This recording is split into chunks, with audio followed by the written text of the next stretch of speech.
Here's what I remember more than anything else. You're in the service, you're in the Army for 15 months. You get an opportunity to get out to play, and the next thing you know, you're at the All-Star break. Here I am. I'm walking to the locker room. My coach is Red Holzman.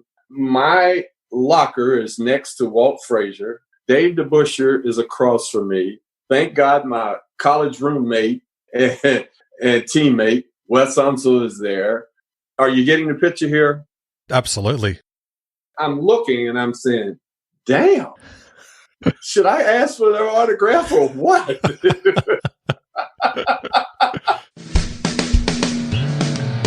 Then you are in Australia right now. You're talking NBA basketball. You're talking great teams. You're talking great individual players. Takes it off, and there's number 23, and of course Johnny goes nuts. So we're all getting goosebumps thinking about it now. I just tried to go out there and play my game. I have no idea what you're talking about, Adam. I don't like anybody. I'm not a people person. Strand, you make the pass, yes. Christian, can you catch the ball? Yes. All the stars were aligned and all the muscles fired at the right time, and I was able to get off the ground and throw one down. I was saving that as a surprise for you. And now, introducing your host for In All Airness, Adam Ryan. Welcome to episode 113. Thanks for joining me. I'm excited to welcome Kentucky's Mr. Basketball, Louisville Cardinals Hall of Famer, NBA champion and All-Star, Butch Beard. A huge thanks to great friend of the show, the one and only Peter Vesey, for connecting me with Butch. One of my favourite conversations yet. Whilst the episode is filled with plenty of laughs and great stories, scattered within are a few shocking moments as Butch paints a picture of life in 1960s Kentucky, the civil rights movement, and his exposure to racism. Show notes for this episode and access to a huge archive of past episodes are available at inallairness.com. Now, onto the show.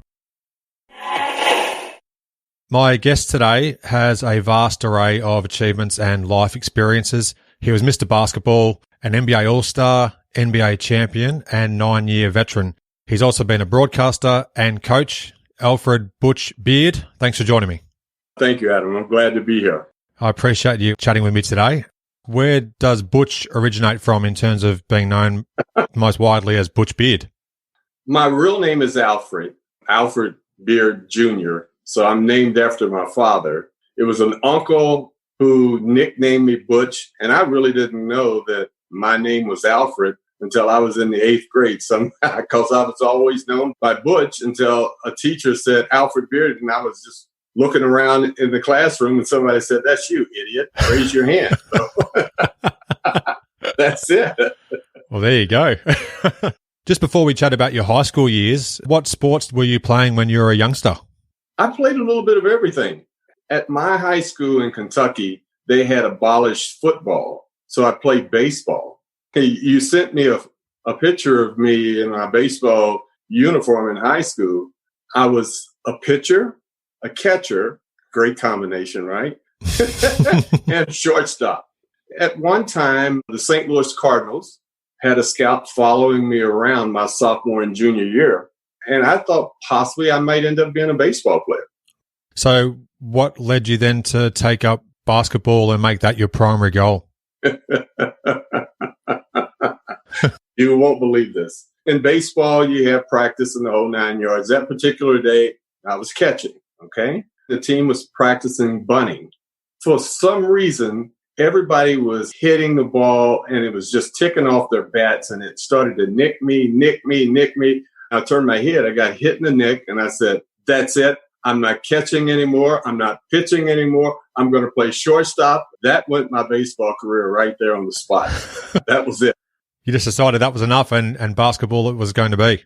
Well, I was doing both, but I just said, hey, look, I'm not going to continue to do this because that St. Louis Cardinal scout had told me that he liked me as a catcher because of my arm. And I don't know if that much about Major League Baseball, especially back in the 60s, but Tim McCarver, who was a great catcher for the St. Louis Cardinals and also an announcer, he was their number one catcher for St. Louis, and he kept saying, "You'll be better than Tim." There's no question in my mind, but no, my career left right after that. It's interesting what could have been, but Obviously, when you made basketball your main choice, then, of course, you've gone on to do some incredible things, which we'll chat about as this conversation unfolds. Now, you attended Breckinridge County High School. I read an article in the Courier Journal, which had the following lead. A man who never played college basketball is coaching a prospect being sought by a legion of colleges. And the coach in question was Don Morris, your high school coach. What can you tell us about Don Morris and the impact that he perhaps had on you and your team during those seasons where you had some outstanding results, which we'll talk about shortly? Well, you got to understand the times, Adam. It was in the 60s. In the 60s, Breckinridge County had just integrated, all right? And up until my 7th grade, I had always gone to a historical black school, an all-black school, through grade school, middle school, basically. So Coach Morris came along, and he was like a blessing in disguise because at Breckinridge County, he started 4 black kids. And I know that didn't go over well in that little county, in that little town. It's a little town of 1,400 people. And we were fortunate enough to win a state title to go back to back. We went my junior year against West Unseld and Louisville Seneca High School, and we lose. And then we come back my senior year and we win the state tournament. To this day, I talked to him and I told him, I said, you don't even know what you did. You dangled that carrot in front of me and I bit off of it because he kept telling me, he says, you're good enough to at least go to college. If you continue to work, you will get a college scholarship. I never thought that I'd ever play pro ball. I was just trying to get to college to get an education. Wow. So obviously had a great impact. That's great to hear. In terms of that first meeting with Wes Unseld, when you met them in the final in 1964, I believe it was, in the state tournament. Right. They held on for a 10-point win, but you were severely hampered from what I've read in that game due to an adverse reaction to some medication. Do you mind just elaborating on what happened in the previous game and what led to you having not as much impact as you would have hoped in the final? Oh, you've done a lot of research, haven't you? Well, what happened was this. In the state of Kentucky, they call it the Sweet 16. Okay, they have 16 regions and there aren't any class. We were a little school of 400 people. Seneca had, I think, about 1,800 people upper grades. And so the game before that morning, we played a team from another county, Allen County, and they pretty much beat me up. I was only 6'2.5", 6'3", 160 pounds playing as a center. And the officials let the game get so rough that they just beat me up. I got kneed in both knees. By the time I got to the hotel after that morning game, I couldn't walk. Couldn't walk. Now, I'm going to try to help you see if you can visualize this. For a whole week, they stuck the 16 teams in one hotel in the state tournament. It just so happens that Seneca High School and Breckinridge County were on the same floor. And I got to know Wes because as I was walking down the hall after one of our games, he says, you want to come over and play checkers? So that's how I got to know him. Spent the rest of the week getting to know him and then had to play against him. I had cortisone shots in both knees. Yeah, you're right. Ouch. Yeah. Right. My high school assistant coach said, look, you act like you're hurt. And I told him, I don't have to act like I'm hurt. I can't walk. Okay. So I took the shots. They took me to the hospital 4 hours before the game. We got back to the Memorial Coliseum in Lexington, Kentucky on the campus of the University of Kentucky. It was so hot. Thank God I did. When I walked in the building, I saw this chair and I passed out right there. When I woke up, I was in the bowels of Memorial Coliseum lying on a cot. I had no idea where I was. Wow. Finally, I said, I'm doing okay. And I put my uniform on and I go out and I'll never forget my teammates. They were happy to see me. I was so out of it, I didn't even know where I was. I remember the first shot I took, it probably went about 4 feet and I was standing 15 feet from the hoop. I remember one of my teammates coming up to me and said, are you okay? I said, oh, yeah, I'm doing great. So so we lost to them. I don't think we ever would have beaten them because Wes was the best player that I ever played against, and his career, needless to say, is outstanding. we talked about it because Wes and I were roommates in college for 3 years. So he had bragging rights for that. And I always could say, man, if I was healthy, we would have beaten you. But deep down inside, I don't think that would have happened. That's incredible what you had to go through just to try and get ready to play in that game against Wes. At the time you first met him, did you have any inkling that you might become would-be roommates in college? Well, you got to understand the times, okay? In 1964, the SEC was trying to integrate, and they wanted the University of Kentucky to be the first basketball team to have a black player. So in 64, they went after Wes Unseld, who was Mr. Basketball the year before me. Wes chose the University of Louisville. Then I came the following year, and they recruited me heavily as well. And there was rumors that I was going, and there's a good possibility I would have gone. But I just didn't believe that Coach Rupp could protect me in the South. And I'll never forget my mother. He came for a home visit, telling all these crazy stories about what they did to the University of Kentucky basketball team because they were the most successful team in the SEC and blah, blah, blah, blah, blah, throwing Coke bottles and all this stuff at them. And I'll never forget, my mother said, Mr. Rupp, do you think you could make sure my son is safe? And he just kept on rattling off stuff. He walked out the door. Now, my mother's 4'11", the strongest woman I've ever been around in my life. She said, you're not going there, Dad, don't you? So I had to change. I had to change thoughts right there on the spot. So that's the reason why I thought about the University of Louisville, because Wes was the best player that I ever played against in my life. And that says a lot. Thanks for sharing your experiences here. I really do appreciate it. Just before we get to your time at Louisville, in March of 1965, your Breckenridge County Bearcats, I believe you were called, you became Region 4 champions with a 1-point win over Central City. You scored a field goal in the game's final minute to help secure that win. Not only that, I believe you had 26 points in that game. Across the 6 tournament games, you averaged 31 points. And if the stats are correct, you had 26 points and 18 rebounds per contest across that regular season as a high school senior. Some incredible numbers there. Only about a week later, you had a 30-point game and had 14 rebounds to help secure the high school state title with a 95-73 win. So all that said, how did it feel to become state champions? You went 37-3 across the season. Yeah. Incredible achievements there.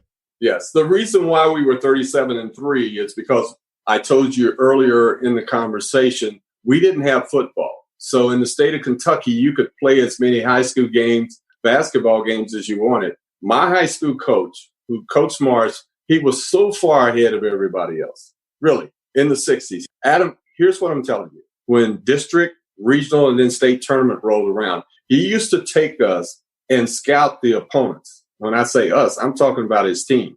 And he would tell us who we would guard, man-to-man, and everything else. And he made us write down a scouting report. Now, that's in the 60s. That's way ahead of time. You understand what goes on now? And he checked everything. If he thought we were wrong, he made sure that we understood what we were supposed to do. So those 2 years, 64 and 65, we won 67 ball games, all right, and lost 8. It's incredible. The team, my junior year, that was 30-5, that played Wes Unseld, they were more talented than my senior team. But the only difference was Butch Beard, who was a senior, would have worn out Butch Beard, who was a junior. Okay? I was a much better player, a much better all-around player. And I discussed that all the time with one of my old teammates in high school. We talk about it all the time. What do you think was the big difference between the junior season versus your senior season? You said the influence that your coach had. What were you doing to help advance the skills of your game? He gave me the keys to the gym, and I used to go to the gym all the time and play. And then at night, you have to understand the whole situation where I came from in a little town of 1,400 people. About this time at night here in America, about 10 o'clock, 10:30, I would go in the gym and work by myself until about 11 or 12, until my mother would come and say, hey, man, you got to come and go to bed because you got to get up and go to work tomorrow, okay? And if Coach hadn't given me those keys, I wouldn't have been as good. I stayed in the gym hours and hours by myself while my classmates were out chasing girls and doing everything else. But I was determined to get better. I wanted that experience to get back to the state tournament because I felt by me being not able to play my junior year, I missed something. So we were fortunate enough to get there my senior year and win. Definitely redeemed yourself having the full opportunity to do what you did there in 1965. Now, as far as I understand it, when you were in college back at this time, freshmen couldn't play with the varsity team. Right. What was your freshman season like? I believe you averaged almost 30 points per game as a freshman. Is that correct? I averaged 25 points a game. At that particular time, Lou Alcindor, Kareem Abdul-Jabbar was out at UCLA. We're the same age. He was the first pick in 69. I was the 10th. But anyway, their freshman team was voted the best freshman team in college basketball, which they should have been. We were voted number 2 in the nation at that time. We ended up being 15-1. I forget, someone beat us. I don't know who it was. But it was just interesting to get a feel of the varsity game back then. The guys were a little bit quicker. They were a little bit stronger. So I had to try to make that adjustment because even at 6'3" and 175 pounds, and I played center and forward, I could still overpower a lot of people because I always believed in my ability to get myself into shape to play. That it was Coach Morris always saying, if you're in the better physical shape in the fourth quarter, it will show, and that's where you will take advantage of it. Your Cardinals in your sophomore season went 23-5. And I read that on December the 3rd of 1966, you set the record for most points in a varsity debut, one that still stands today. You had 27 points in a 99-81 win over Georgetown. A recap of that game from the Courier-Journal opened with the following line. The firm of Unseld, Holden and Beard set up shop last night at Freedom Hall, which I think is a great line. Wes Unseld, out of interest, had 23 points and 18 rebounds in the victory. Now, you talked briefly about that transition from freshman to sophomore seasons. What was it like to take on and have such a great impact across that first season with the varsity team as a sophomore? It was different because I think I put my stamp on our ball club. The year before, they were pretty good. But when I came on as a varsity player and the way that I played was entirely different than what they were used to playing. I made us a running ball club. I don't know if you have the photo of that particular article, but I remember it to this day, have me go into the hoop. Back then, you could dunk, and I dunked on this guy. It may show me cuffing the ball, okay, to dunk over a player. And that was something that the University of Louisville, they never saw that on a continuous basis. That was just the reason why I was different.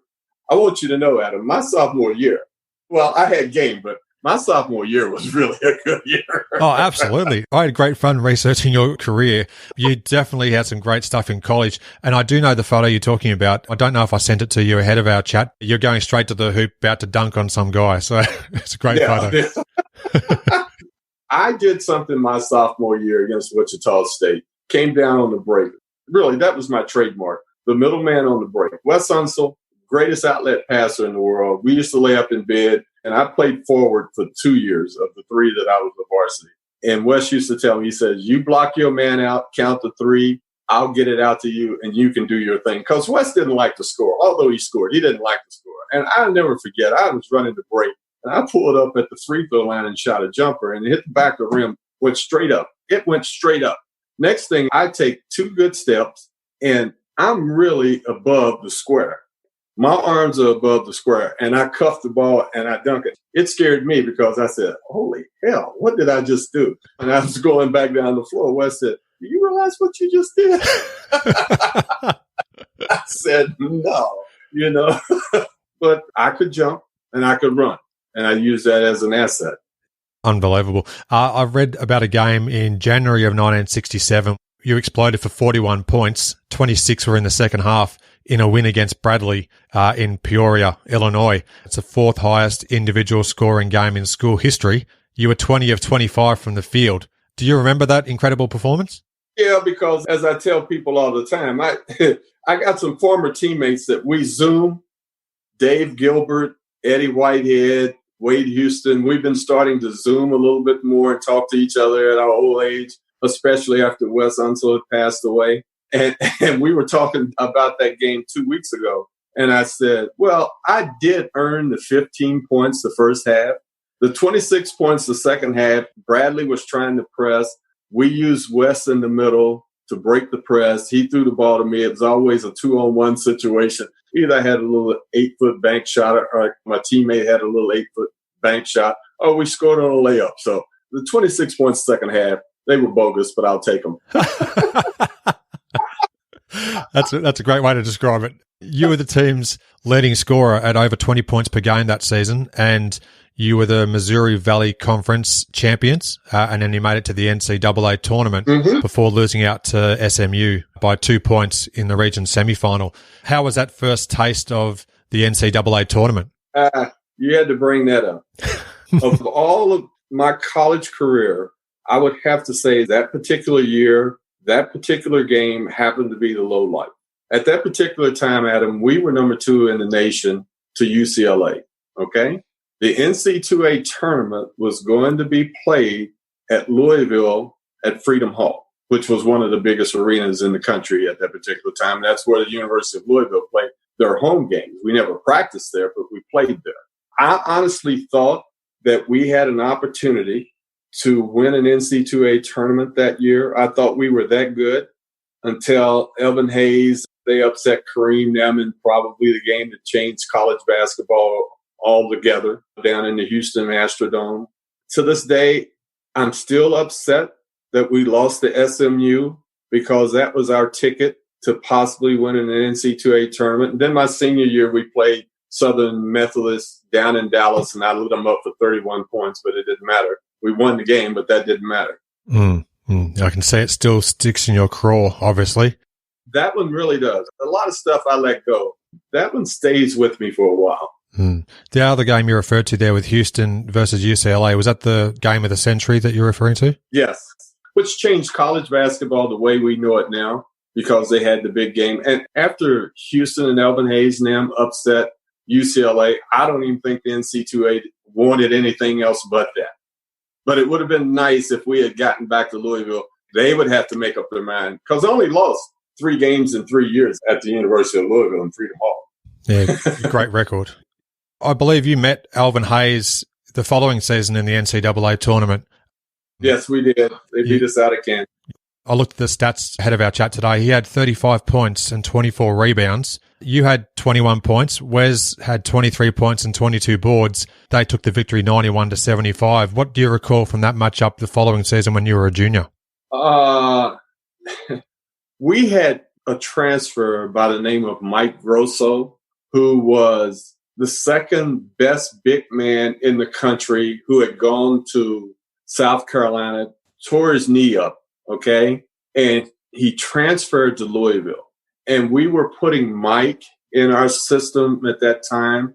The coaching staff blamed Mike for, not making the game a little bit closer than what it was. But Mike did what he had to do. The guy who beat us was doggone Ken Spain for Houston, the big center. He had an outstanding game. Wes and E pretty much canceled themselves out. I should have been more aggressive against Don Chaney. I should have been more aggressive and tried to score about 30 points that night instead of just playing and staying within the scheme of things. So I blame myself a little bit because in games that I knew that I had to perform a little bit better than I normally did, and when I did, we won the big games, I should have been more aggressive. I really should have, because Wes wasn't a scorer. He wasn't going to score as many points as E. But as you said, he got 23 or 24 rebounds. That's what Wes did, okay? That was Wes Unseld. That should have been me. I should have been more aggressive scoring-wise. So all these years on, how often do you sort of reflect back on some of these games? Only when I'm asked about them. I discuss them sometimes with my kids. They're all old like I am. So we sit around, we talk about we talk about basketball. But sometimes I talk about it because I knew how much of an impact I had on our team in the way that I played. Well, as a senior, you were named the team co-captain, I believe, with Jerry King and you averaged 20.6 points a game, and you led the Cardinals to a 21-6 record. You took part in the National Invitation Tournament, defeating Fordham 73-70. And in that game, I read that you had 23 points and you made 6 key free throws in the last 72 seconds. You bowed out in the second round against Boston College. What was memories come back to mind when you think of your final games in college there? It was rigged. It was rigged? It was rigged. In what way? Do you know who the coach was of Boston College at that time? Bob Cousy. It was the great Bob Cousy. It was at Madison Square Garden where I finally came to work later on in my career. It was rigged. Well, the final score, I believe, was 88-83. So what do you think led to it being rigged? We didn't get a call down the stretch at all. Are you kidding me? We got no calls. None whatsoever. Didn't get a call. We should have moved on. We really should have. Here's what I did do, Adam. After that game, I retired my jersey. I retired my jersey. You go on the road, you have your home jersey and you have your away jersey. So it was the away game for us. We were in our red uniform. The team doctor's son, I gave it to him. I says, we're retiring that jersey. So he has it to this day. Jimmy Ellis in Louisville, Kentucky. When I see him, he talks about it all the time. He framed his. I didn't frame mine. I kept it, and then eventually I gave it to one of my kids, and I don't know where it is now. As you can see over my shoulder, you see that? See that cardinal up there? Yes, I can. I'm in my office, okay? So I'm a cardinal till the end, all right? You're referring to your number 14, is that right? Yes. So I retired my jersey. Coach Drummo and Coach Hickman, they were the coach. They told me, back then, you got $15 for a laundry check. You talking about players getting paid. That was it, man. We got a $50 laundry check, okay? I told them, man, y'all keep that check. I said, I don't need that check, okay? I didn't give them the jersey back, and they never gave me another check. What was it like to play in Madison Square Garden? Was that the first time you'd played there? Yeah, I had played in the old Madison Square Garden. I had never played in the new Madison Square Garden until that time. And I did play there. And let me tell you, of all the places that I've played basketball, and that includes Freedom Hall, which I loved, Madison Square Garden is the greatest place in the world to play. And you want to know why? I do, yes. Okay, here's the reason why, Adam. Most arenas that you go to, what do? You go down, right? You go into the building and you work your way down, right? Madison Square Garden, you jump on the escalators and you go 8 flights up, and then you get to the arena. And that's what makes it so great. That's what makes it so different. Right now, I live in New York, and I get little goosebumps every time I go into Madison Square Garden because it's so different. It's so different. And it makes you want to play. It makes you want to play. An incredible venue. In 1994, I had a quick trip over to the USA, and I went to see the Knicks play the 76ers at Madison Square Garden, and it was just a tremendous experience. And then in 2017, my wife and I headed back over, and we saw the 76ers and Knicks again at Madison Square Garden. Big highlight of the trip. Incredible atmosphere. You remember, you say you came into the front of the building, next thing, the tickets, then you jumped on an escalator and you started to work your way up, and that's how you got into the building. That's correct. Yeah. So every other place you go into a building, you work your way down. This one you go in, and then when you look up, you look up again, it's such a huge place. It still reminds you, you said, wow, you're in a big arena, but it's 8 stories up. It's 8 stories up. Yeah, it's remarkable. And we'll get to your years inside Madison Square Garden a little bit later as well. Per the 2020 Louisville Media Guide, you left college with averages of 19 points and 6.3 rebounds per game. You're currently ranked 17th all-time in career points, and better yet, you're second all-time in career points for a 3-year player. So some great achievements there at Louisville. Just in terms of the NBA draft, which was forthcoming in 1969, the Atlanta Hawks selected you with the 10th overall pick. You mentioned how Kareem Abdul-Jabbar, formerly Lou Alcindor, went number 1 to Milwaukee. What was your draft day experience like? How did it unfold for you? The day that I got drafted, I was out at the University of Louisville working out. That's how it was. My eligibility was up. I moved out of the dorm. I was staying at my aunt's house trying to finish school. I walked in and she said, somebody from the Atlanta Hawks was calling here. I said, for what? She said, you just got drafted. So they left a number. I called back and they told me they drafted me. And that started my career. I never thought in terms of that I would get drafted, but that's what it was. I tell my kids the reason why I tell the story. I said, 10th player chosen in 1969. That means I was a lottery pick in today's business. Man, I would never have to work a day in my life. I'm a 10 to maybe a $15 million player a year. It's incredible, isn't it, the amount of money that the players now get walking straight into the NBA from college, or not even sometimes going to college, compared to back in this era. That is the truth. We laugh about that a lot because of the mere fact that it was a big thing, but it wasn't show business like it is now. The ABA draft was held barely a week later.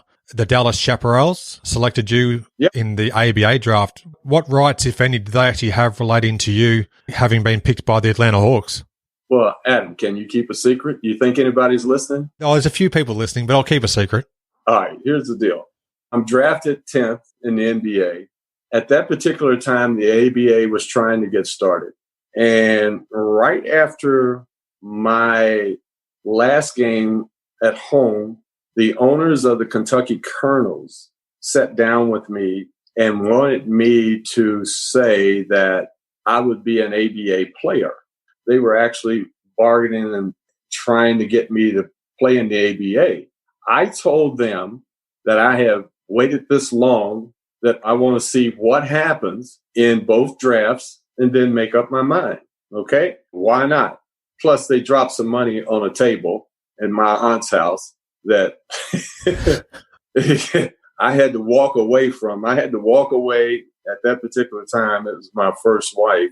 We were young, dumb, but we were dating. I wasn't married, but that was my girlfriend. We went into another room. And I said, my God, I'll never see that kind of money again in my life. Should I go ahead and take it? Because if I had taken the money, it would have meant that the Kentucky Colonels would have drafted me and I would have played for them. I had a problem playing in the ABA and with the Colonels. I just wanted to see the whole draft thing. So when I turned them down, I think they went out and they told everybody that I had signed to play with the NBA, which I hadn't done. All right. Thus the reason why I get drafted in the 7th round by the Dallas Chaparrals. And they never called me. I knew I got drafted, but that was it. Wow. Well, thank you for sharing that story. I won't tell anybody. Okay. You know too much about me as it is. I've been doing a bit of research, but obviously I had no idea about that. But I did wonder whether the Kentucky Colonels would play some part in trying to lure you to the ABA, given that you are from Kentucky and you're a star at Louisville, etc. So, yeah, that's fascinating to hear. Thanks for sharing it. That's the reason why the disparity from the first round in the NBA to the 7th round in the ABA. I'm sure that they went out. Amy and Gregory Brown, I think that was their names. You will probably research it, but they were the owners and they came and they dropped this money down on this table and I walked away from it. I'm starving to death to this day. I didn't have a dime and just had enough money to have in my little red Mustang. Well, in terms of your rookie season in the NBA, you played with the Atlanta Hawks. You had 72 regular season games and you saw action in each of the team's 10 playoff games. Mm-hmm. The Lakers eliminated you in the West Final. What stands out most from your rookie season in the NBA, Butch? Well, I had the greatest mentor to be a professional than anybody I could ever think of. You'll know the name, Walt Hazzard, who played at UCLA. He was starting point guard for the Atlanta Hawks. And he showed me how to be a professional and be a professional player. He showed me on game days, especially on the road, how to get off your feet, what time to go eat, get your rest, make sure you're ready to play. And here's the one thing, Adam, he told me that stuck in my mind, and it's always been there. He says, Butch, you're not going to like all your teammates. You can have disagreements all you want. Sometimes wives get involved and they try to mess up stuff. But he says, the minute you step on that court with your teammates, all of that goes away. It's just us against whoever we're playing against. And so that right there had always been the way that I thought when I went to 5 teams in the NBA. Wise words, hey? Yeah. We ate at 2:00 on game day on the road.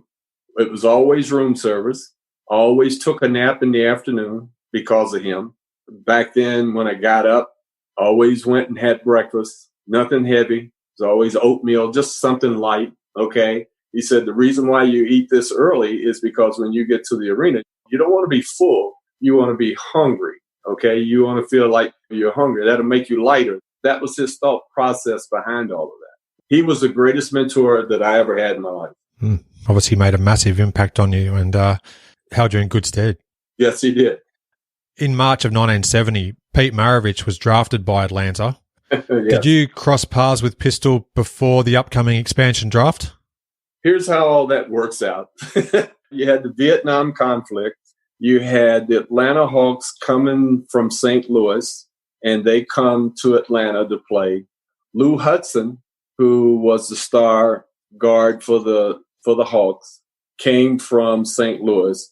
But again, we had the Vietnam conflict or war. He was in the National Guards in St. Louis. That particular time, they weren't letting any blacks in the National Guards in Georgia. The Hawks had a connection in St. Louis, so I kept going to meetings in St. Louis. Back home where I'm from in Kentucky, one of my teammates' mother ran the draft board. Her son decided that he wanted to up and go to Nam. So she stuck me in there. I had already gone to meetings in St. Louis. I was in the National Guards. The Hawks lose, okay, to the LA Lakers. And the game before, I had my career high as a player. I scored 22 points, thought I'd won the game for us. And John Trasvant, who played for the Lakers, hit a shot and they beat us. That game that we lost that I'm talking about, I go back to the hotel and my phone it's off the hook. I called my wife. I said, what happened? She said, you got drafted. I said, how could I get drafted? I said, I've been going to meetings in St. Louis. So I called the general manager who was with us, and I called the head coach, Richie Guerin, at that time, who was a great player and a great one as far as the Knicks history is concerned. He's a great player, and he helped me to be a professional as well. We started to send paperwork back and forth, but she wouldn't let it go. So I had to go back to Kentucky, and that's how I got to be in the Army for the expansion draft from Atlanta. And so they picked me up. Then they drafted Pete Maravich, okay? I get an early out. We play the Atlanta Hawks, and I'm in Cleveland. I'll never forget my first game against them. I took it personally. They beat us because we weren't very good. We were an expansive team, but I warmed Pete up pretty damn good. Okay. I really did. It wasn't because of him. He later got me back as a Knick when he scored 61 points against Walt and me and anybody else who was trying to guard him. Okay. But that's how all that came about. I've had a lot of crazy things happen to me in my lifetime when it comes to basketball. And that was by far the craziest thing that I've ever had happened to me, because I thought I was already in the National Guards. And I thought I was ending up going to Vietnam after I got drafted. I got fortunate enough. I stayed at Kentucky, stayed at Fort Knox. I played basketball and got an early out. And therefore, that's how my basketball career as a professional took off. Thank you so much for sharing the details there. I can't even imagine how I'd feel if I was in your situation to go through that and have the military service be drafted like that. How did you feel initially when you were first stationed at Fort Knox for what was possibly going to be coming in terms of heading overseas?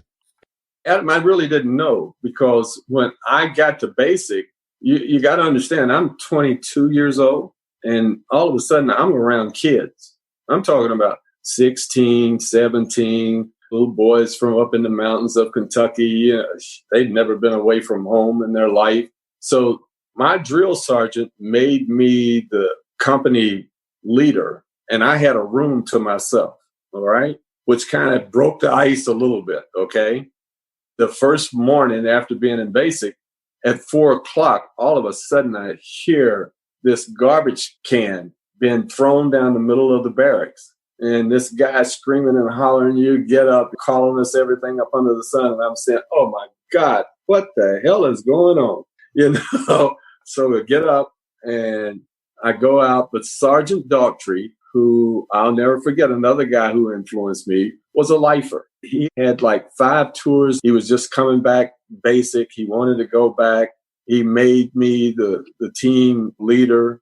I was a good soldier, okay? I marched our company when we graduated from basic. He let me do it. And at that particular time, when we were going through basic training, I didn't know if I was going to NAM or not, okay? So everybody that was in my company that weren't National Guard members or reservists, they all got papers to go to Fort Polk, and that was infantry, and they went straight to NAM after that. I was the only one that didn't go. Mm. It's like a real sliding doors moment, isn't it, as to what could have happened, stating the obvious, but that's, incredible. Just crazy. I'm telling you. Thank you very much for opening up about that as well. You talked about playing some basketball whilst you were stationed at Fort Knox. I read that you took part in the Ncaa Basketball Association. I was playing everywhere then. Adam, although I was in the Army, I really wasn't in the Army. You know what I'm saying? I did my duties as a soldier. I tried to play basketball as much as I possibly could because I was trying to keep my skill level up. So when I got an out, I could go straight back to, at that time, Cleveland. I was everywhere. One of the particular things I came across in researching for our chat today, in November of 1970, you had a 34-point game for a team called Kurtz AC of the Ncaa Basketball Association. Obviously, you were getting around playing hoops wherever you could. Returning back to the NBA, 1972 with the Cavaliers, it was just their second season in existence. As you said, they're an expansion team, and you were led by Coach Bill Fitch. From an individual standpoint, even though the team went 23-59, you had probably your best season as a pro, 15.4 points, 4.1 rebounds, and almost 7 assists per game, and you were also named an All-Star. What stands out most from that one on-court season that you had in Cleveland, Butch? Well, the mere fact that I was in the Army, I got an early out, and I was able to make the NBA All-Star team when I came out. At that particular time, being an expansion ball club, everybody on the team, we were all looking to try to find our little niche in the game. And I don't know, my teammates, when I got out, they made me team captain. So they felt that I was old enough to deal with Coach Fitch, who was just starting. Those were interesting times. I'm grateful that it happened. I had another teammate who I played with, Austin Carr, who was the best player in the country at that time, who had gone to Notre Dame. And I played with another guy by the name of John Johnson at Iowa, who helped the Seattle Supersonics win a championship later on. So as John Johnson used, JJ, that's my guy. God bless him. He's gone. But, Butch, I'm going to make you good. That's what he was good, though. JJ was good. He knew how to play. Ahead of our chat today, I just watched highlights of the 1972 All-Star Game. You were the first player introduced onto the floor at the Forum in LA.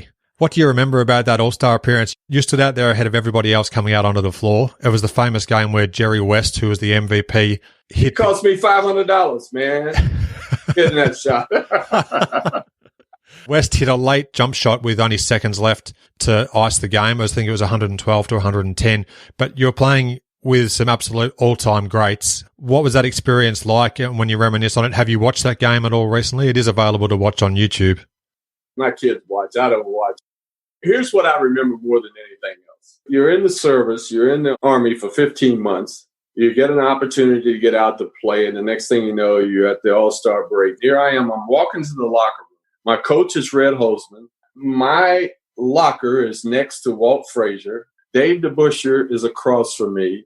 Thank God my college roommate and teammate, Wes Unseld, is there. Are you getting the picture here? Absolutely. I'm looking and I'm saying, damn, should I ask for their autograph or what?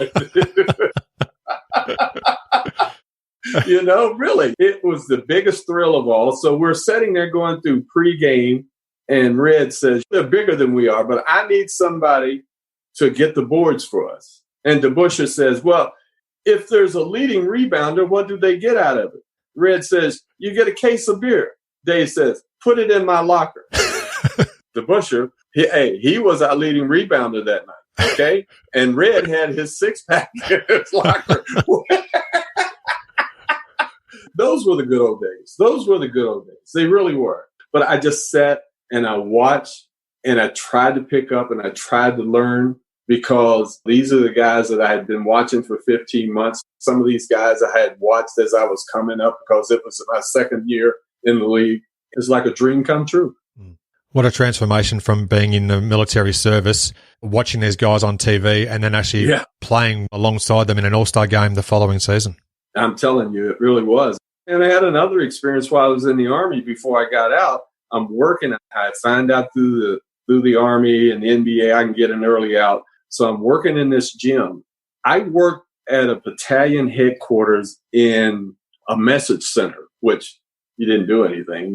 You took mail to everybody in the headquarters, and that's all you did. So I see the Post newspaper, and Johnny Bench is on camp. He's there on base, but the Cincinnati Reds are flying him back and forth. They have a home series, so they're flying him from Fort Knox to Cincinnati back, okay? So I'm shooting one day.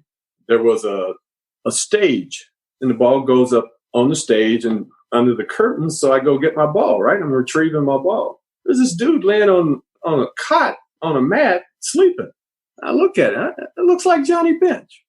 No, that's not Johnny Bench. So I'm still doing my thing. He wakes up. He comes out. And it is Johnny Bench. So we start talking. And so I'm telling him eventually who I am. I know who he is. And he's the nicest guy in the world. He really is. He starts shooting with me every day and things like that. And the Reds would have a helicopter. They'd pick him up and he'd go play, come back. And I got to know him. And he finally said, hey, look, you want to come to a Reds game? Now, Louisville, Kentucky, Fort Knox is about 2.5-hour drive to Cincinnati. So I get to know the big red machine when they were really good. You understand? Now that's big. That's big. I have 5 autographs. One of them happens to be a baseball Johnny Bench signed right now. I don't collect that many autographs, but it's right here in my office. That says a lot, doesn't it? Yes. Did you talk about your previous baseball and how you're getting followed around by a scout back in your days? Hey, I'd already given that up, okay? Johnny Bench, he had some meat hooks on him. He could hold about 5 or 6 baseballs in one hand. He had meat hooks. He really did. He honestly thought he was a good basketball player, but he really wasn't, okay? You might have taught him a few lessons on the basketball court. Yeah. Now, I read that in August of 1972, the Cavaliers traded you to Seattle for Barry Clemens and most notably would-be 9-time All-Star and future Hall of Famer Lenny Wilkens. He'd spent the previous 4 seasons in Seattle, and I've heard you say on some previous podcast appearances that your lone season in Seattle was probably the low light of your NBA career. Can you point to any particular moment with the Sonics that illustrates that point? Yeah. The whole thing was bad. The whole thing was bad all the way across. For me, it was.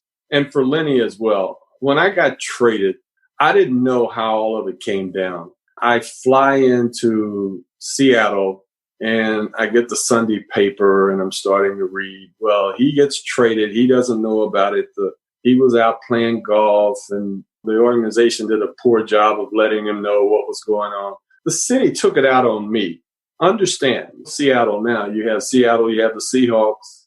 Back then, you had the baseball team, the Mariners were there, okay, that moved to Milwaukee, then now they're the Brewers, all right? And you had the Supersonics. It just so happens that you only had the 2 sports before the Seahawks got there. It was the baseball team and the Supersonics. It got so bad. This was another down in my career. It got so bad that I had ground beef like spread all over my car. I'm at home. I had a little Asian girl who, for whatever reason, she kind of liked Butch Beard and the way he played.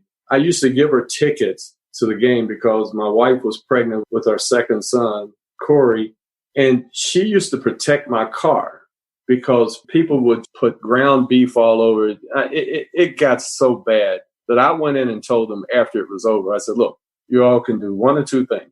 You can trade me.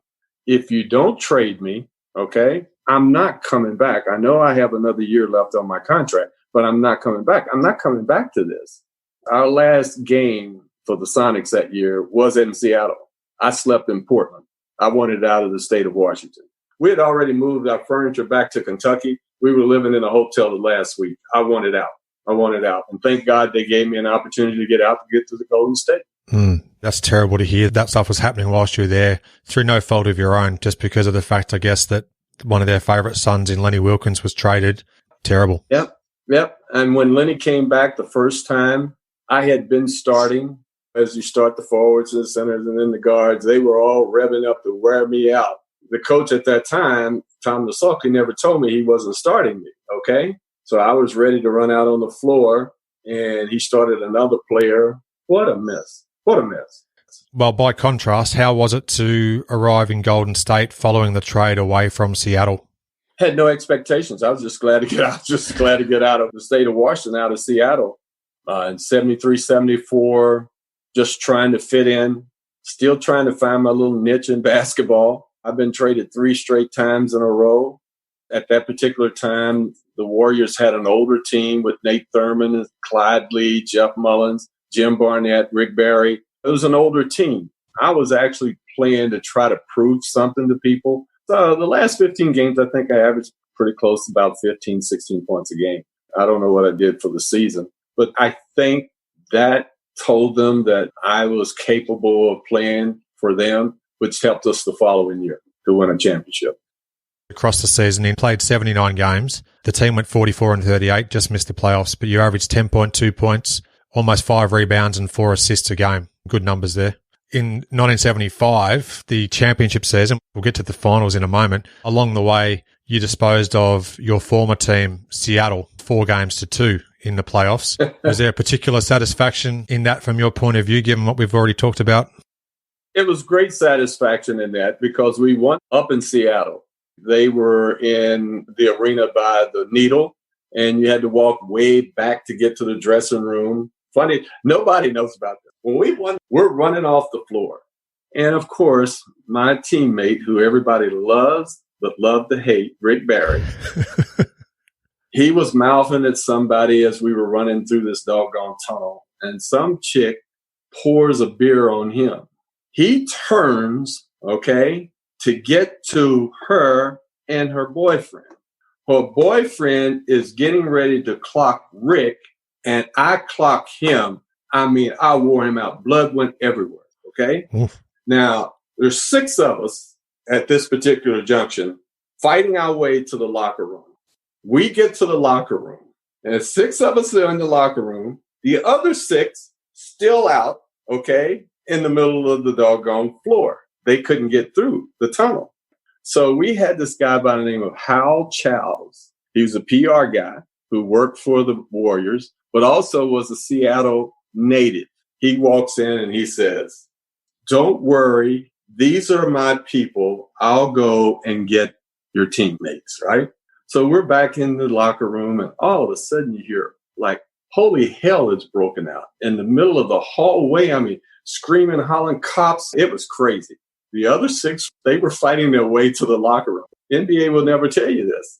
So we go back out, and now we're helping our teammates, okay, at that particular time.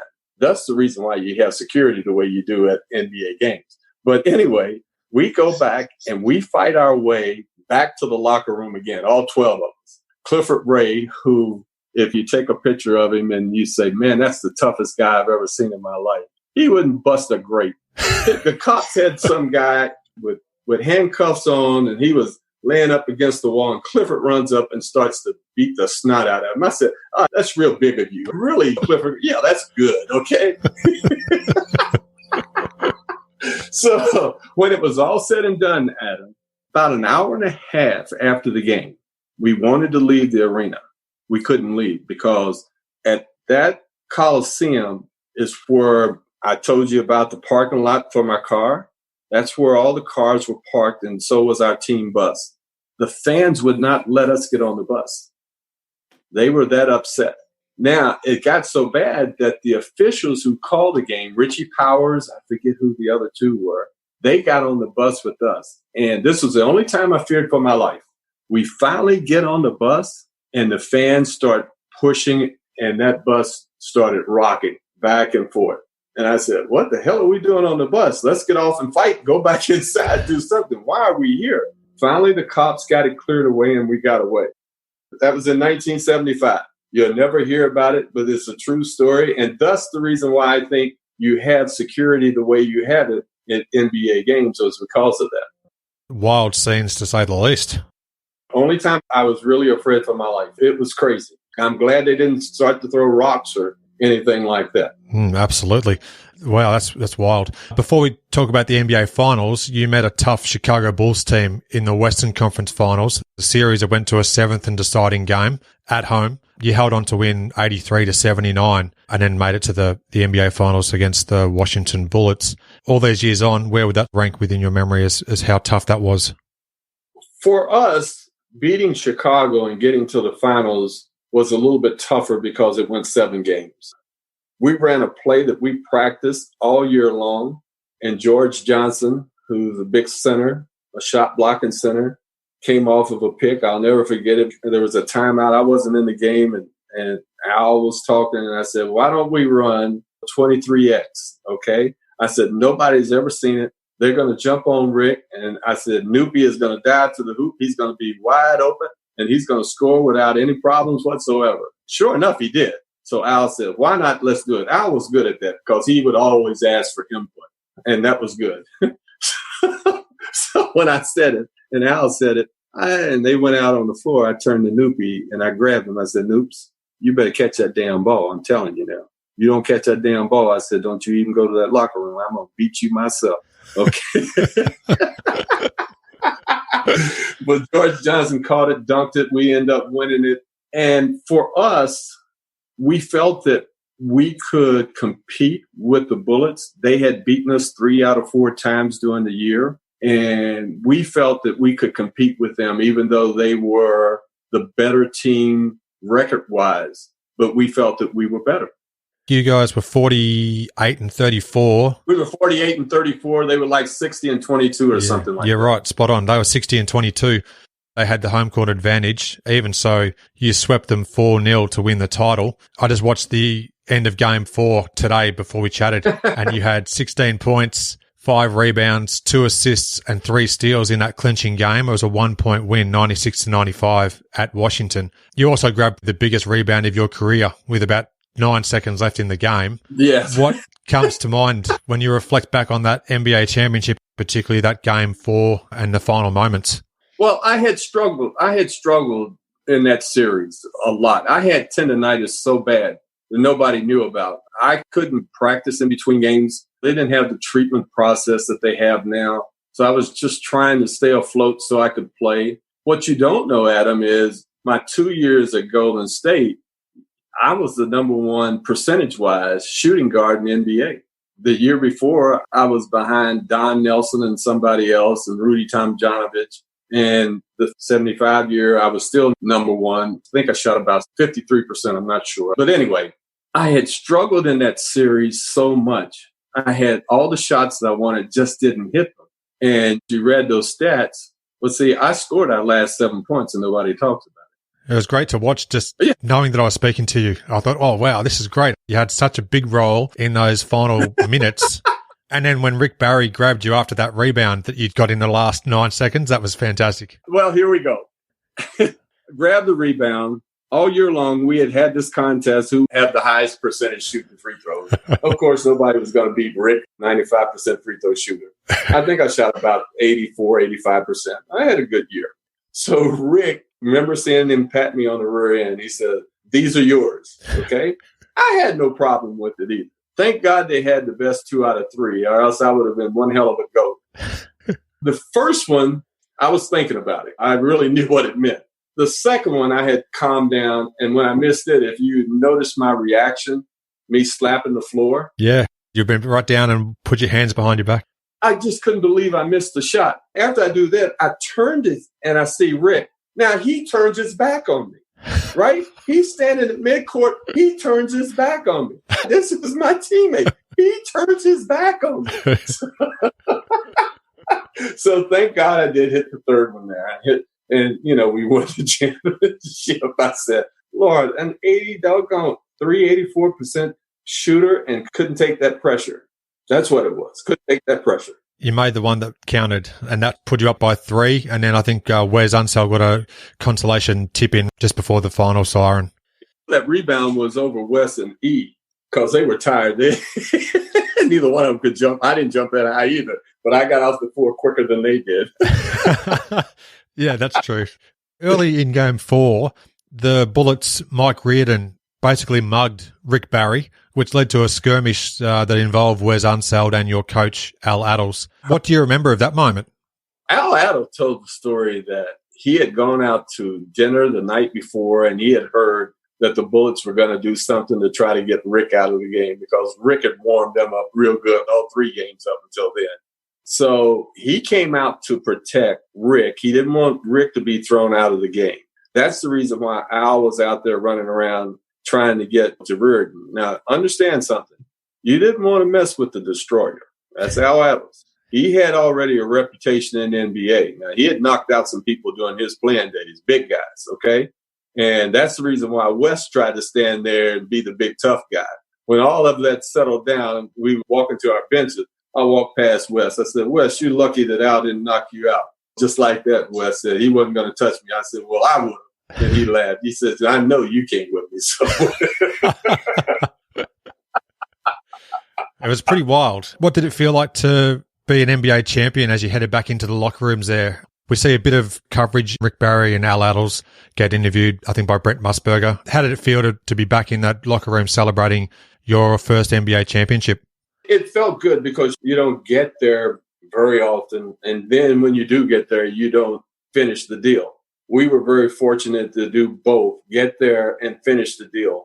I had a former player, Bill Bridges, who I broke into the league with. He was the team captain for the Atlanta Hawks. And we had picked him up specifically for the Chicago series to guard Chet Walker or Bob Love.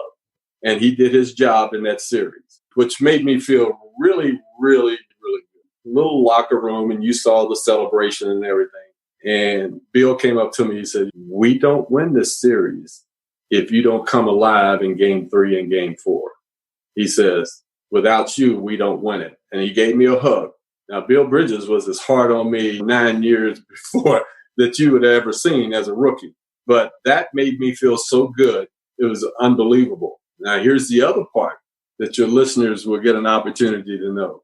That game was in the afternoon, a Sunday afternoon. Back then, you didn't have traveling secretaries. You didn't have a private plane waiting on you. You had to go commercial. When we got on the bus to go over to the game, the traveling secretary happened to be our trainer, Dick D'Oliva. And everybody was telling Dick, we want a flight out of here tonight. We're not coming back and playing another game. So Dick, after he got everybody taped, when we had a pregame talk and all, he was getting us reservations. He got us out of Washington, D.C. We had to go over to Dulles to fly to San Francisco commercially, but we got out of there. Now, what does that tell you about how confident we thought we were of winning the championship? Very confident. Everybody checked out of the damn hotel except our damn superstar, Rick Barry. He didn't check out, okay? Everybody else checked out. We had to go back to the hotel, wait until he checked out, and then we went on over to Dulles and got out of D.C. You mentioned Rick there as the guy that everybody loved to hate in terms of not his teammates, but everybody else. I was fortunate to have Rick on the podcast quite a few years ago now, and I couldn't have found him any more entertaining and enlightening when I spoke to him. Obviously, that's only a short interaction, but he has a reputation, I believe, that's unwarranted most of the time from back in his playing days, being teammates with him for 2 years and obviously knowing him over all these years. What have you made of your time playing with Rick and in the years since? Oh, here's the thing, Adam. The 75 championship team is very close to this day, okay? We've lost 5 players from that team, but we're very close. If I show you my phone, you will see Rick, Jeff, Clifford Ray, Jamal. We all still talk to one another. Charles Dudley, who was on that team, sent out an email May 25. I think that's when we won the 4th game. Said, hey, it's been 45 years, whatever it is. Rick comes back, and this is how much he has evolved as a person and as a man. He says, listen, greatest year of my life. I'm so happy that you were my teammates. Y'all took a lot of what from me, and I just want to say that I'm sorry for that, but I wouldn't have it any other way. And I'll never forget, I wrote Rick an email right after, seeing the email. I said, it's kind of nice to see that you've grown up and being a part of us.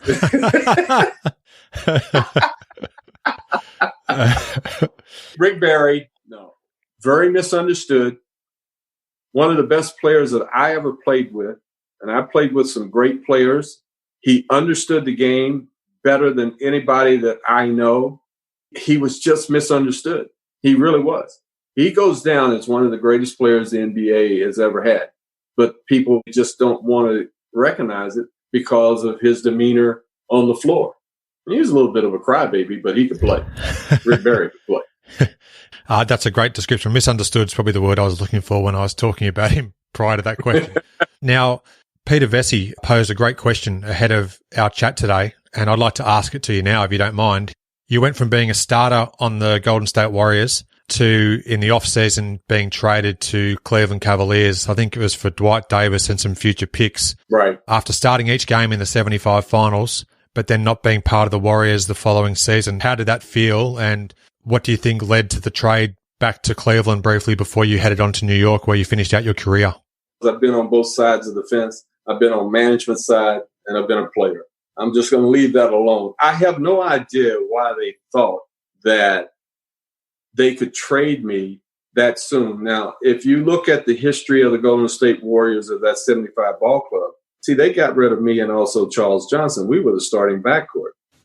Now, I know that they drafted Phil Chenier and Gus Williams. I do a little radio show in Louisville, Kentucky, and I had Rick on, and he said he thought we could have gone back to back if I had stayed instead of them trading me. And I know the reason why, because, see, I distributed the ball to Rick when he needed to shoot. You understand?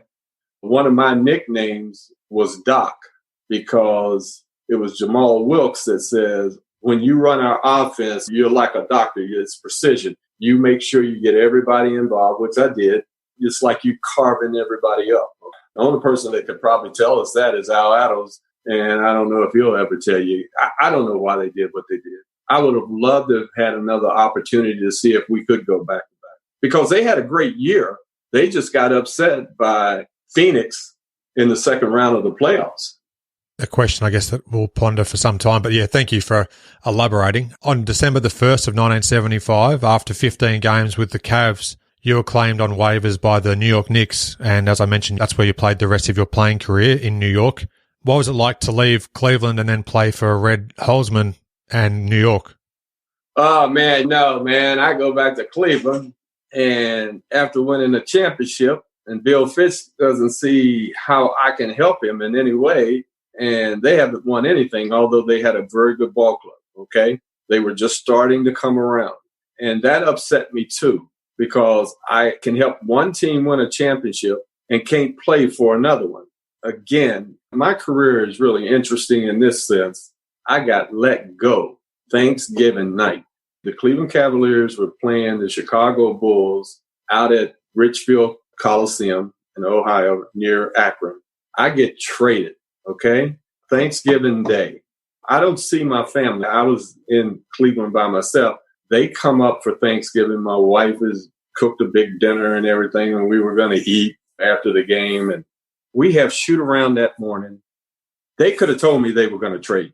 I've been traded too many times. And they could have told me, okay? They don't tell me. I have my family, my kids. I hadn't seen them since camp. I walk in the arena, and Jimmy Rogers, who was Bill Fitch's assistant, asked me to go upstairs to talk to Bill. So I go up to the office, talk to him. He says, well, I'm cutting you, but you're going to be picked up. And I said, Bill, let me tell you something. You're saying that I'm not good enough to help you, but I could help another ball club win a championship 5 months ago? He says, don't worry about it. You're going to be picked up. Then he wanted to be cordial. And I said, Bill, if you put your hands on me, so help me God, either you're going to kick my butt here or I'm going to kick yours, because this does not make any sense whatsoever. Okay? I walk back down, get on the elevator. I go down into the locker room. They had already had my stuff in a box. My kids, they were young. What's going on? So they had cleared out my locker, and that was it. So again, another time in my career where none of this makes any sense to me. Am I pissed about it? Yes. Yes, I am. I'll take that to my grave, too. Sounds like they handled it very badly. They handled it worse than very badly. After the game, I called Austin, who was a team captain, and I called Campy Russell. I said, Austin, did you know about it? He said, well, Bill called me that afternoon and said they were going to trade. I said, why the hell didn't you call me? I never would have driven back out to Richfield. They could have done whatever they wanted to do. Why do y'all make me go out there with my family for the first time? They hadn't seen me, since September, and now you're going to talk? Oh, come on, Austin, please. Well, that's it. It turned out the best. What was it like then, by contrast, heading to New York and then playing under Red Holzman in the subsequent seasons that followed? First of all, I thought Bill was lying to me, and I don't know if he'd had some deal. Well, I got back to Louisville, and my agent was calling around. I do know that the Boston Celtics, they were interested, and the Knicks were interested. I think the Knicks had first dibs to me. So he got a call from Eddie Donovan. And so therefore, the rest is history. I end up coming to New York. Now, after I get to New York, I don't know the impression that I had made on Red Holzman, because when I get there, they actually are playing the Boston Celtics. I get there in the afternoon, and I stay in the hotel across the street from the Garden. Dick Barnett comes and gets me. He's an assistant coach at the time, and he starts to go over their offense on the board. And he says, 2-3-F is, I said, yeah, that's for your forward. He said, what are you talking about? I said, I'll show you. I said, I've been traded so many times, I actually look at the scouting reports, okay? So I don't know if that influenced Red toward me as a coach. I have no idea. But when Red came back after being a coach and I was cut by Willis, Red wanted me back as an assistant coach. And it was the best thing that ever happened to me. What was it like to have that season where Willis had replaced Red as coach? I think that was the 1979 season. And then he briefly coached into the following season before being replaced again by Red. Right. How did you go under Willis Reed for that 1 year, which was your final season where you might have only played, I think, 7 games in total? They were on a youth movement. I was 31 years old. I was the oldest guy on the team. When we go to camp, I'll never forget. I had done everything I'd always done all my life, all my career. I had prepared myself for the season. I go to camp, and we had to go run a mile. I was first. Everything we did physically, I was first. I had to show them 31 years old. You're not over the hill. I was first. And the year before, I had helped Will. Okay, I helped Will to get into playoffs. We lose to Philadelphia.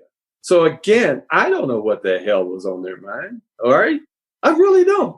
It doesn't make any sense to me. All I know is this: on that particular ball club, I was the only one without a guaranteed contract. Everybody else had a guaranteed contract with me. Well, in that 1978 season, you defeated Cleveland before you met Philadelphia. What was it like to go up against Cleveland, given the way that you left before heading to the Knicks?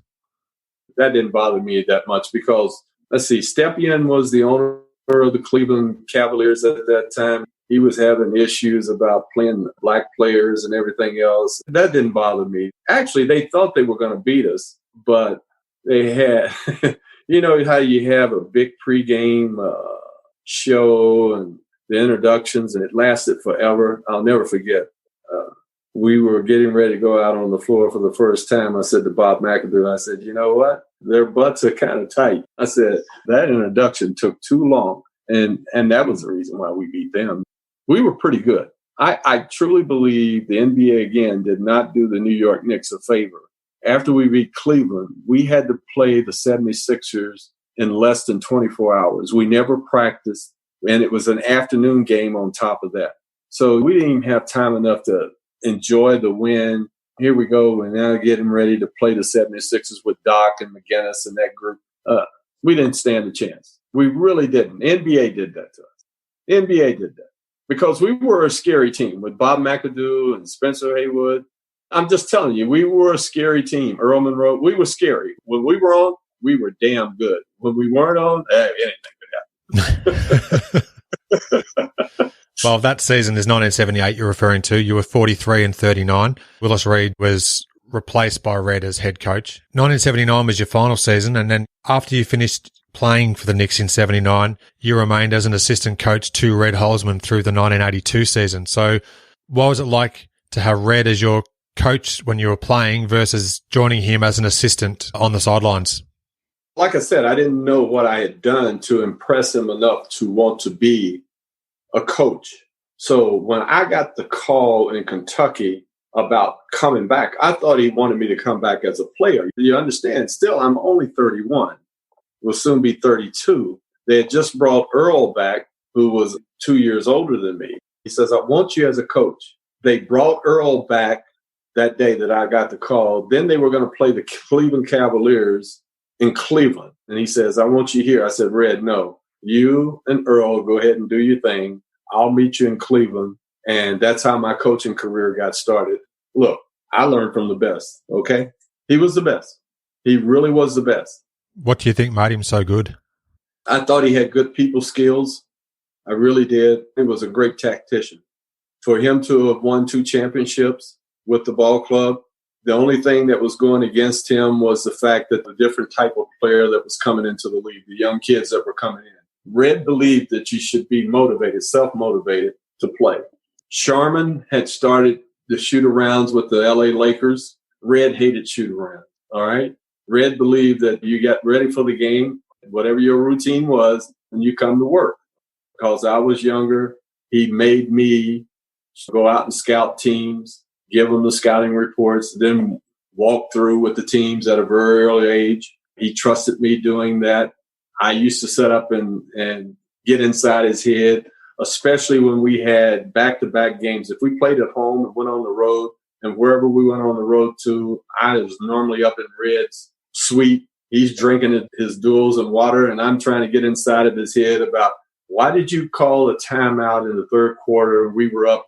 I'm trying to get all of this information. I'm trying to soak it all in. And Red always told me, he says, as you're sitting here watching the game, you got to think 2 minutes ahead, okay? As you're watching the game, you watch the score, you watch the time, but you got to think 2 minutes ahead. That's how you have to be ahead of it. Look, you won't even believe the number of nights I sat up till 5 o'clock in the morning, 6 o'clock in the morning, let him sleep all day while I had to get up and go to shoot around on the road. Did you draw the most from Red Holzman over the years when it came to your coaching, which we'll get to shortly? At the professional level and even at college, it's just how you want to try to treat players. When I became an assistant coach, Red used to bring in guys to work to get Clyde in shape, to get Earl in shape, which I never knew about. They weren't going to make the team, and he knew it. He just made sure he worked a deal out with the organization to give these guys a little more money than what they were going to make anyway, okay? And they would be the last to be cut. Pete and them, they write one of those articles, this is their time, they're going to break in, blah. They weren't going to make it. But, but Red made sure that they were compensated for what they did to get his ball club ready. And he was truthful with that. I had coaches who weren't truthful, and that hurts. It's like the coach I had in Seattle when I was up there for 1 year, Tom Masoki. He didn't have a clue. He lied to me more than anybody I've ever seen in my life. And as a young player, you don't want somebody to lie to you. Just tell me the truth and let me deal with it. Thanks for elaborating there. You ventured into broadcasting in the mid-1980s. How did that opportunity present itself, and how did you find the transition to calling games rather than actually coaching? Well, when I was the assistant coach with the New York Knicks, Red never said anything to the press that made any sense. As he used to tell me, you talk too much. You tell them too much, which I do, okay? Madison Square Garden, MSG, was just getting started. They wanted Red pregame, halftime, post game. Now, Red's not going to tell him anything. All right? Nothing. Nothing at all. Okay? So they stuck me on. And when they fired Red, I had some time left on my contract. I thought I was going to go back to Kentucky and pick up that money. It was easy money. Red had done a great job of compensating me as an assistant coach. I was one of the highest paid assistants at that time in the NBA. That's when the Coaches Association got started. Some of the older guys were a little upset that I was making as much money as I was making. But Red said, we don't care, okay? When they fired Red, Madison Square Garden decided that I could do the job TV-wise. I had never done TV other than the interviews at halftime and pregame and postgame. I asked them to send me someplace to help me to have a presence in front of the camera, which they did. Really, I enjoyed it. I don't know if people enjoyed my little comments, but I did enjoy working. I worked with two of the greatest in the world, Marv Albert, who everybody knows, and Jim Carvallis, who is an old-timer. He's passed. But, boy, they made it easy for me. You know, Adam, they made it real easy for me. It was just like you and I, sitting, talking basketball, made it easy. That's great to hear. Speaking of Marv, there's one particular game that stands out that you and Marv call, and that's the 1984 playoff series, the Knicks and Pistons at Joe Louis Arena. Game 5, that classic matchup. What stands out most about that iconic game? That's the game where Bernard King went for 44 points, Isaiah Thomas 35. Oh, Lord. Other than the fact that Isaiah got hot to make that game what it was, I felt so sorry for Kelly Tripucka. Bernard just wore him out. It was almost like a murder. Bernard at that particular time was just beginning to come into his own about who we knew he was. Man, he wore Kelly out. They had no answers. I could see Chuck Daly to this day trying to figure out, how do we guard this guy? In that game, Kent Benson, I think, was running towards the bench at one stage. He crashed over the bench into Marv Albert and yourself. I don't know if you actually remember that or not. Did Marv get upset? Did he lose his cool? No, Marv jumped out of the road. Kent landed almost on you. Typical Marv, okay? All right. Oh, you want to hear a good Marv Albert story? Oh, please. Oh, great Marv Albert story. Live TV is wonderful. Pre-game show, you do a run-through early. So we're in Milwaukee, and we go back to use the dressing room for the last time, and Marv putting his makeup on and blah, blah, blah. So I still think to this day that Hubie Brown had something to do with this, okay? They were in the locker room when we came in to use the bathroom. And as we were getting ready to leave, the damn door is locked. We had about 5 minutes before we were going on the air live. Marv is banging on the door like crazy. Bradley Arena is in the back. He's going nuts. Bam, bam, bam on the door. And I'm looking at him. And hey, you know. I said to Marv, Marv, it's kind of tight on us, isn't it, dude? I said, you know, man, they might find a play-by-play guy, but a color commentator is going to be hard to find. So a guard came back with about a minute and a half to go, and you got to know Marv. We run up and get in front of the camera and everything, and we do our little pregame show, and we have the commercial in between. Marv turns to me, he says, I'll never go to the bathroom with you again, regardless of where it is. I said, Marv, come on, man. You're trying to blame me for all of this. But, boy, you should have seen it. You're talking about panic-stricken? Oh. Cutting it very fine there, I think. Oh, it killed him when I said, you know, a play-by-play guy. They could probably find one anywhere. But I said, man, finding a color commentator? Oh, that's going to be hard to find. That's a great story. Thank you for sharing that one. You returned to the sidelines as an assistant coach in 1989 with the New Jersey Nets under none other than head coach Willis Reed. So your paths link again. Yep. You spent 2 seasons with the Nets. What drew you back into the coaching game? Will got me back into it as an assistant coach. And here's what everybody told me, Adam.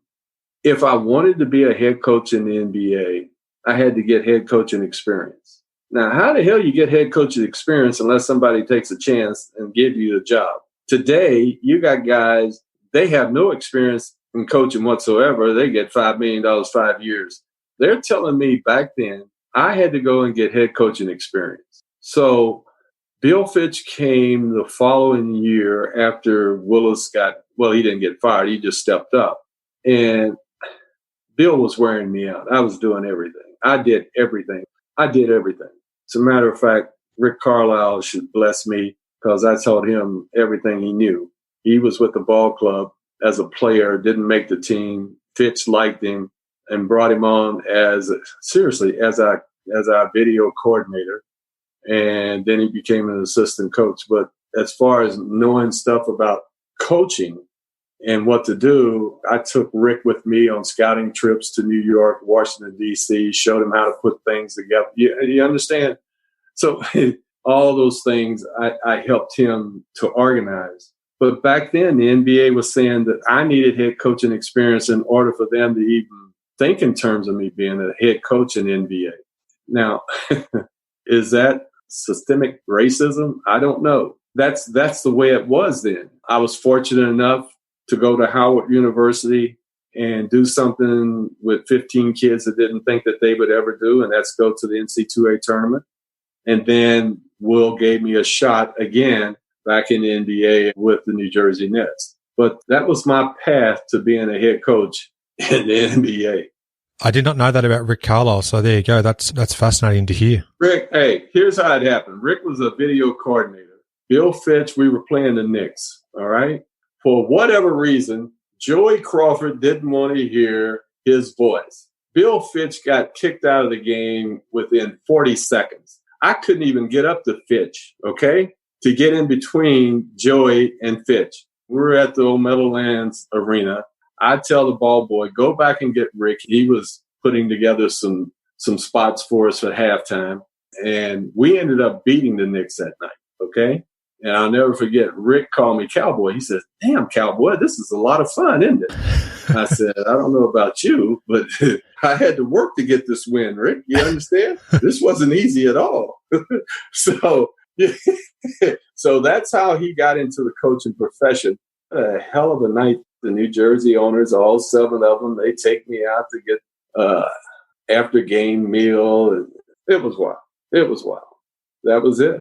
You've shared some terrific stories and memories of your life in basketball. I know that you've talked on previous podcasts at some length about your head coaching days with the New Jersey Nets, and then you went on to do some assistant coaching with the Dallas Mavericks, a season with Washington in 2000. Mm-hmm. But just recently, as we record this, you were interviewed for an article with, I think it's Stephen Bondi, is that how you say his name, from the New York Daily News? Yes.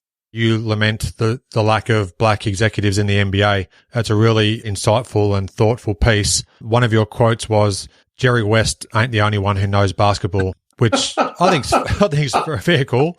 How did you find reaction to that article?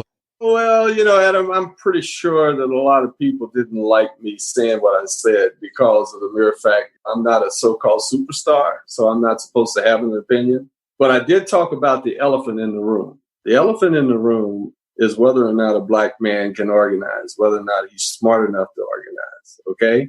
And that's the reason why I was trying to tell Stefan that we have to get away from that particular connotation about black males. Most owners don't think that black males can organize. They don't think that we have the brain to lead anybody. They think that I can teach a black man how to play. I can teach him how to play, but I can't teach him to organize and be a leader of other men. And that's the reason why it upsets me.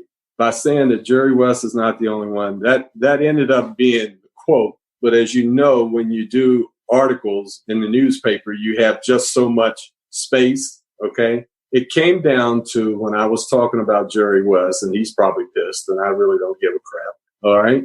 I said, Jerry West is not the only one who knows basketball. He's made a living in helping organizations, and he's good at what he does. But I said, how come Oscar Robertson, how come the greatest scorer of all time, Kareem Abdul-Jabbar, can't do anything to help the NBA? Okay. So he only got what he wanted to get, which I understand. And the reason why I talked to Stefan is because he had done some articles, coaches on coaching nominees for the New York Knicks. And the black coaches, he didn't specialize them. Tom Thibodeau is a defensive specialist. Kenny Atkinson, he's a developer of guards. His offense, the spacing and all this. And I'm telling him, I said, you know what the NBA is? The NBA is the biggest copycat league in the world. And they are. Nobody does anything different. He talked about Tom being a lifer. I said, you know what a lifer is? A lifer is Butch Beard. Now, the last 4 years up until this year, I was in Louisville, Kentucky, all right, working at a historical black school, working with underprivileged kids, trying to help them through basketball to see if they can get an education so they can survive, all right? Hey, shit, I got a stipend. I lost money every day I was there. That's a lifer. But nobody talks about Butch Beard. So that's the reason why that article popped up. A lot of it didn't get in, but that's okay. I think that LeBron, I think that Chris Paul, I think those guys will force the NBA to at least look at their problem when it comes to having African-American males in the front office or being leaders of teams. I can't say that about the colleges. The colleges is the greatest slave mentality going because the players today should be paid. The colleges make too much money. They're earning lots of money off the players, and yet the players don't earn a single cent throughout their tenure. Players don't earn a dime. You got to understand this, Adam. You're a pretty smart guy. I kind of like you more than you even know. You okay? Not because you're talking to me. You do your homework. When I saw the article about the Power 5 conferences in football, they were trying to get football started again in college, or else they would lose $4 billion. Pardon my French. They didn't give a shit if those kids ended up with COVID. They wanted to play so they could get that money. If you really want that money, why don't you share some of that money with those players? Don't give it all to the coaches. Do you know of any coach in America or in the world, for an example, this is just an example in football, is Saban, all right? Makes $10 million a year at Alabama. Great coach. Don't get me wrong, great coach. I ain't seen him catch a pass, make a tackle yet. $10 million. Players make nothing. When I came along, I might have had a different idea in the 60s because the money wasn't as great as it is now. It's stupid now. The money's stupid now, okay? They need to share that money. It is outrageous. Adam, look, I intimidate a lot of guys. The reason why? I have an opinion, and it scares the hell out of them. And to be honest with you, the people who are scared of me, they don't even know me. They don't have a clue who I am, okay? They really don't. When you see what you saw in the article, you'd say, oh, he's an angry black guy. No, I'm not an angry black guy, but I want to bring some things to your attention. It's definitely a good article to read. For what it's worth, I'll include a link to that in the show notes. Basketball Digest had a regular feature which was called The Game I'll Never Forget. We may have already touched on it, but is there a game from your career, either as a player or a coach, that stands out above all others? Well, there's two games. Okay. In college, my sophomore year, I had a triple-double against LaSalle at Louisville. I think it was 34, 12 rebounds, 10 assists. That's pretty good back in the day, okay? All right? Yeah, absolutely. The other one was when I was at Howard University, and it's my second year there. And the minute I got the job, I kept telling the kids, we're going to go to the NCAA tournament. They looked at me like I was the Twilight Zone, all right? So I got blood out of that tournament. But in order to win our championship tournament game, we were 18 down. And I remember calling a timeout, and I told them, I said, listen, do me a favor. You guys bust your butt. Get us within 6 points with 2 minutes to go, and I'll out-coach the guy down there. So with 2 minutes to go, there was a timeout, TV timeout, 6 points down. They all came to the bench, and they said, it's on you now, coach. And we pulled it out and made it. We were in it together. Those 15 kids are now grown men. I'm the happiest man in the world because we stay in contact. They call me Father's Day. You can't ask for anything else, okay? You can't ask for anything else. That's fantastic to hear. Heartwarming story too. The last question I had for you, do you have any particular significance to the jersey numbers that you wore during your career? You had number 14 at Louisville, 14 with Atlanta, with Cleveland, Seattle, and Golden State, I believe you had number 21, and then you wore number 9 with the New York Knicks. Mm-hmm. Is there any significance to any of those jersey numbers? The only one that has some significance is number 14, and that's because the other guy that I idolized was the Big O, Oscar Robertson. Oh, okay. If I could play basketball, I'd like to play basketball like Oscar Robertson, okay? He wore number 14, all right? And I wished I was as good as he was. Then I could walk around and really be proud, all right? So that's the reason why. 21 I got when I got to, Seattle. They gave it to me, and at Golden State. Number 9, they just gave it to me. Dave Stallworth wore that number. That's a Nick passed me down, all right? Those two numbers don't mean anything, but I tell people number 21 and number 14 means a lot because 14 won a championship in high school, and number 21 won a championship in the pros. So those are two big numbers for me. Yeah, absolutely. Well, it's been just tremendous to have this period of time to chat with you. Thank you so much for talking to some guy in Australia. Hope you enjoyed reminiscing about your career and life in hoops, and I hope one day we have a chance to maybe do it again. Yes, I would love to do it again, and you have my contact. I'm here in New York. I'm in Harlem. So if you get back to the big city, if they let you in or if they let us out, I don't. Just get in touch, and we can continue this without everybody else listening, okay? Sounds like a plan. Thanks so much, and stay safe for what it's worth in the months ahead as well, Butch. Same to you, Adam. Thank you. And, hey, continued success, okay? All right. Thanks very much, Butch. All right. Bye. Bye. Thanks for listening. I welcome your interaction with the show. You can suggest topics or guests you want to hear conversations with. Send me an email. Audio clips are welcome. inallairness@gmail.com. Worldwide, the show has 171 ratings on Apple Podcasts with an average of 4.5 stars, with 90 reviews across all providers. Thanks, as always, for your continued support.